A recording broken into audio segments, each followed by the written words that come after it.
এখন দেখতেছি যে এখানে এসে তেমনটা সুবিধা নেই। যারা প্রবাসে আসার জন্য উদ্যোগ নিয়েছেন বা কাজ করতেছেন আসার জন্য, তাদেরকে বলতেছি, তোমরা কোনো দালাল বা কোনো অপরিচিত লোকদের কথা শুনে হুট করে এখানে আসলে কিন্তু বিপদে পড়বেন। ফার্স্ট অফ অল বলতে চাই, আমি যেহেতু আসছি এখানে, আমার একটা এক্সপিরিয়েন্স আছে। আমি আবার অন্য বাইরের লোক, অচিন লোক, দালাল ধরে আসিনি। আমি আমার ভাইয়ের আন্ডারে আসছি।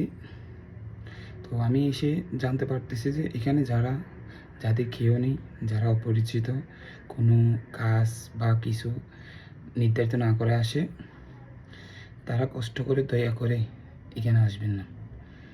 তখন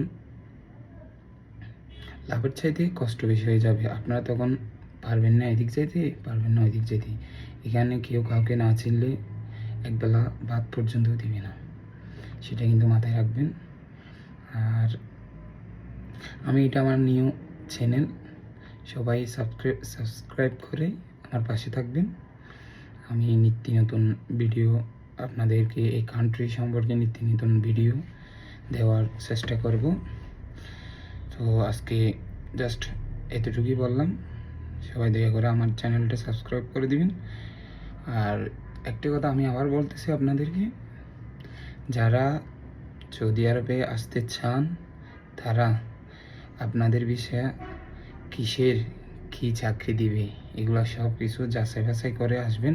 আবেগের বয়সে হুট করে আসবেন না, দয়া করে। আসলে কিন্তু বিপদ কিন্তু আপনারই হবে, আমার না।